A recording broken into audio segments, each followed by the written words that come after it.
Hello, my darlings. Welcome back. Buckle up, my friends, because today I am about to unload a freight train of truth bombs on none other than Meghan Markle. Yep, that delusional, self-proclaimed feminist icon, the Duchess of Delusion, the Queen of Contradictions. Yes, I'm going to rip her a new one in this video. If you're new here, my darlings, smash that like button right now, because we're diving headfirst into the steaming pile of hypocrisy that's her entire public persona. Specifically, this bombshell from just the other day: her father, Thomas Markle, 81 years old, had the bottom half of his leg amputated in a life or death emergency in the Philippines. Blood clot, foot turning black. It's straight out of a nightmare. And what does his famous daughter do? Crickets. Not a peep. Not a prayer. Nada. But rewind the clock to 2015, and oh boy, does she have some choice words about Daddy Dearest. Let me set the scene for you, darlings. Cut to March 2015, UN Women Conference in New York. Meghan's up there on stage, all glowy and earnest, black dress hugging her like she's about to drop the mic on patriarchy. She's telling this heartwarming story from her childhood that we have heard many, many times. 11-year-old Meghan sees a commercial that says boys are for Procter & Gamble, girls are for dish soap. She's outraged, goes home, tells her dad. And what does Thomas do? He doesn't pat her on the head and say, "Run along, sweetie." No, he says, "Write letters to the bigwigs. Hillary Clinton, the soap executives, whoever, fight back," despite the fact that we know the whole story behind that. And it was Thomas who wrote the letters back to Meghan. It wasn't Hillary or anyone else. It was Thomas who set up the show with Linda Ellerbee to have Meghan star in her own commercial, pretending like she changed Procter & Gamble commercial. That was what Daddy Dearest did. Watch this. So I went home and I told my dad what had happened. And he encouraged me to write letters. So I did, to the most powerful people I could think of. So I went home and I told my dad what had happened. And he encouraged me to write letters. So I did, to the most powerful people I could think of. You see that? It was her father who empowered her. It was her father, Thomas, who was always there for Meghan whenever she needed something. So, in Meghan's mind, empowerment has been achieved at her 11-year-old self. Then she hits the audience with this gem: "We need more men like that, just as we need more men like my father who championed my 11-year-old self to stand up for what is right."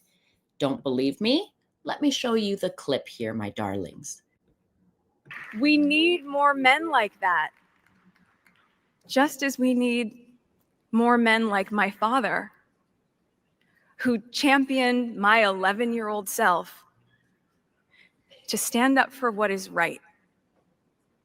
We need more men like that, just as we need more men like my father, who championed my 11-year-old self to stand up for what is right. I mean, come on. Meghan is literally holding up Thomas as if he's the gold standard of male feminism, the guy who lit the spark in her activist soul. "My father," she said with such pride, such warmth. The crowd is eating it up.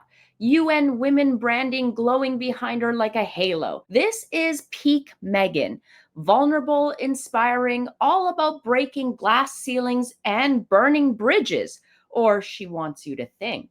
Fast forward to 2018, Meghan snags Prince Harry, the ultimate jackpot in the fame lottery. Suddenly, Thomas, who walked her down the aisle in spirit because, oops, he had a heart attack from the paparazzi stress she blames on the royal family, is persona non grata. Estranged? That's putting it mildly. The man's been airbrushed out of her life like a bad ex if he existed. No calls, no visits, no, hey dad, remember that time you made me a feminist? Just radio silence while she jets around in private planes preaching about climate change, inequality, and the meaning of family. And now, leg amputation, life threatening. His son, her half brother, Tom Jr., says it was a case of life or death. 3 hours under the knife in Cebu because circulation cut off to his foot. Did Meghan issue a statement, send flowers, pick up the phone? Hell no. She's too busy. What? Too busy doing what exactly? Curating her Netflix flop, posing for Archetypes podcast covers that nobody asked for. This isn't just cold, it's Arctic. The man who raised her, who taught her to roar, is rotting away in a hospital bed, and she's out here acting like he never existed. Hypocrite? No, that's too kind. This is betrayal with a capital B because Meghan is a capital bitch. Let's not stop at the daddy issues. Oh no, my darlings, this is a full spectrum takedown. Remember how she sued the Mail on Sunday for invading her privacy with that diary letter to her dad?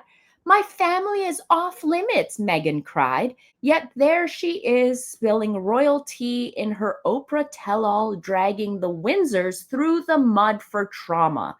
Privacy for thee, but not for the monarchy, apparently. And don't get me started on the feminism angle. UN Women Meghan was all about empowering girls to speak up. Well, we all know that was just an act. Cut to Sussex Royal Meghan. Staffers are leaking stories about her being a bully. Apparently, she was making grown women cry in the HR office. Empowering? More like empower tripping. Oh, and the family values. Meghan loves to wax poetic about Archofficial and Invisibet and how motherhood changed her, how we need to protect kids from the media glare. Noble, right? Except she parades them on the cover of Spare's promo cycle. Wait, no, that's Harry. But she's right there monetizing every milestone while shielding Thomas from a single birthday card. And let's talk about grift. That 2015 speech, it launched her from Suits obscurity to a global darling only because she was laying down the tracks to ensnare Harry. He was the only idiot who fell for all of her PR antics and her fake act of being a humanitarian. Meghan has milked that UN speech for years. What about her World Vision ambassadorship? She milked that also. What about the He for She campaigns? She milked that as well. But when her own father's health tanks, she's silent as a supermodel's contract clause. We need more men like my father. Yeah, well, apparently we need fewer daughters like you, Meg. Look, I get it.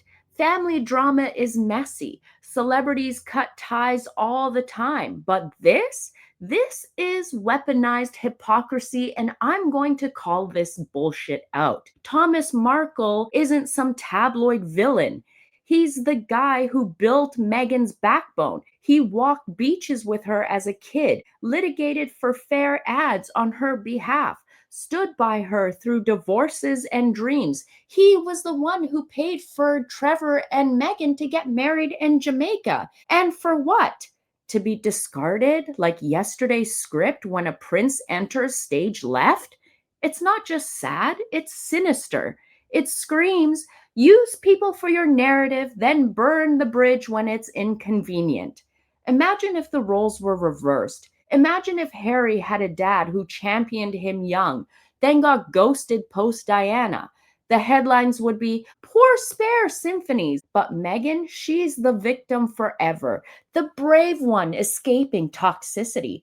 Newsflash, the only toxin here is Meghan's selective memory.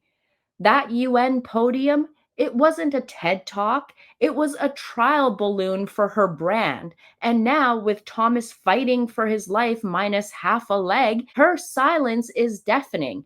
It's not feminism, It's a fucking fail, and it's not empowerment, it's exploitation. So, what's the takeaway here, my darlings? Next time Megan drops a lifestyle post about kindness or healing generational wounds, remember this: the wound she inflicted on her own blood is self made and still bleeding. Thomas Markle Sr. deserves better. Hell, he deserved his daughter at his bedside, not some recycled quote from a decade ago. If you're as fired up about this as I am, my darlings, and as disgusted about Megan's treatment of her own father, drop a comment below. What's your biggest Megan hypocrisy? Hit that subscribe button, my darlings, for more no holds barred rants. Share this with every royal watcher you know, and let's keep the conversation going because if I don't call out the contradictions, then who will?